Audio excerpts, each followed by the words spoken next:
দর্শক, আসসালামু আলাইকুম রাহমাতুল্লাহি ওয়া বারাকাতুহু। দেশ ও দেশের বাইরে যেখান থেকে দেখতেছেন, আমার কুড়িগ্রাম জেলা, এই জেলাটা অত্যন্ত গরিব এলাকা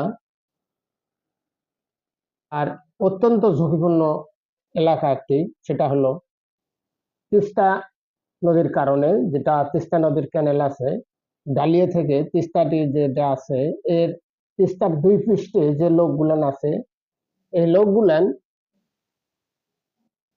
প্রচন্ড নিরীহ।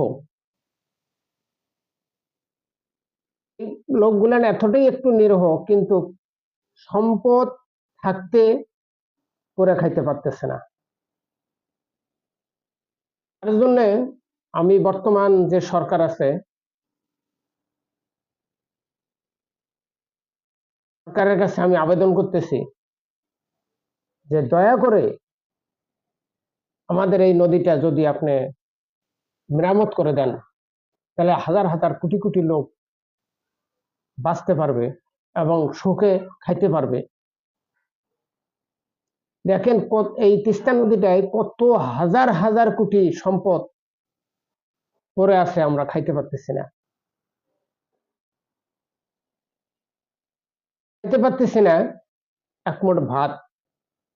আমাদের সম্পদ থেকে লাভ নাই।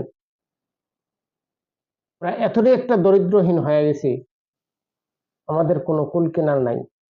আমরা যে যে বসত বাড়ি গুলান, যে স্থানগুলান যে আছে, আগে বাড়ি ঘর করেছিলাম, সেই বাড়ি ঘর গুলেন যে বিলীন হয়ে গেছে।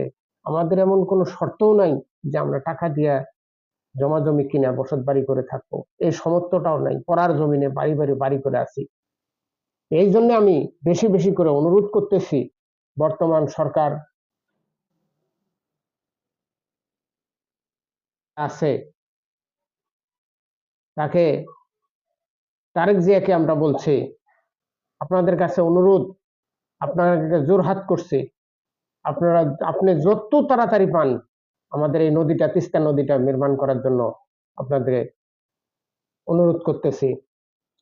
এবং সেই সাথে আমাদের কুড়িগ্রাম যে এমপি মহোদয় আছেন, রংপুর এমপি আছেন, আপনার গাইবান্ধা যে এমপি আছেন, তাদের কাছেও আমার অনুরোধ থাকলো, যাতে করে আমাদের এই তিস্তা নদীটা যাতে করে খুব দ্রুত মেরামত কাজ শুরু হয়।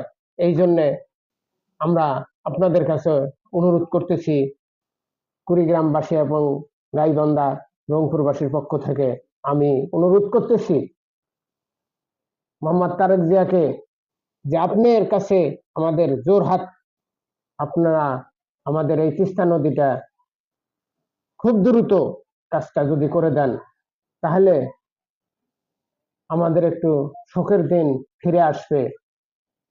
আর কথা হলো যে এই হাসিনা সরকার রাম বলে বলছিল যে তিস্তা নদী মেরামত করবে করবে করবে, এই তো ধরে আজ ধরে কাল ধরে পরশু ধরে তরশু ধরে। এই জায়গাটার থেকে আমরা যেন আর না শুনতে পারি যে আজকে ধরবে, কালকে ধরবে, পরশু ধরবে, দেখে গেল, মাঠে গেল, সবকিছু করে গেল, সবই করছে, কিন্তু মূলত একটাও করে নাই, মূলত একটাও করে নাই। এই জন্য আমি সরকারের কাছে অনুরোধ জানাইতেছি যে আমরা গরিব দুঃখী এলাকার মানুষ চাইতেছি আপনার কাছে তাড়াতাড়ি যেন তিস্তা নদীটা মেরামত করা হয়। আর যে কথা হলো যে আমরা গরিব দুঃখী মানুষ তিস্তার পাড়ে আছি, এই মানুষগুলান এতটাই নির্ভ যে আমরা একটু নদীতে যে মাছ ধরে খাবো, এই পানিটাও কিন্তু সময় মতো, যে সময়কালে আমাদের দুর্ভিক্ষ চাপে, তখন নদীতে পানিও থাকে না যে আমরা একটু মাছ ধরে হয়তো খায়া জীবন জীবিকা ফসল করব, এই বুদ্ধিটাও আমাদের থাকে না। তাই আমি আমাদের কুড়িগ্রাম লালমনিহাট রংপুর গাইবান্ধা থেকে আমি অনুরোধ করে বলতেছি, আপনারা সংসদে যান, সংসদ শুরু হয়ে গেছে, সংসদ অধিবেশন শুরু হয়েছে। আপনাদের কাছে আমার একটি অনুরোধ, আপনাদের হাতে পায়ে ধরে বলি যে আপনারা একটু তিস্তা নদীটার উপরে একটু নজর দেন। আজকে 20-30 বছর থেকে 40 বছর থেকে শুনতেছি যে তিস্তা নদী মেরামত হবে, কিন্তু হইতেছে না। এই জন্যে আপনাদের কাছে আমাদের অনুরোধ, আপনাদের কাছে আমার অনুরোধ যে আপনারা যত দ্রুত পান আমাদের নদীটা খনন কাজ করে দিবেন। এটাই আমি শেষ করছি।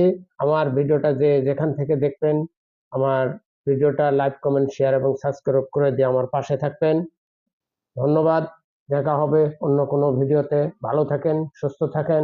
আর এই ভিডিওটা যত পারেন দ্রুত শেয়ার করে দিয়ে যাতে আমার সরকারের কাছে পৌঁছে যায়। ভালো থাকেন। খুদা হাফেজ।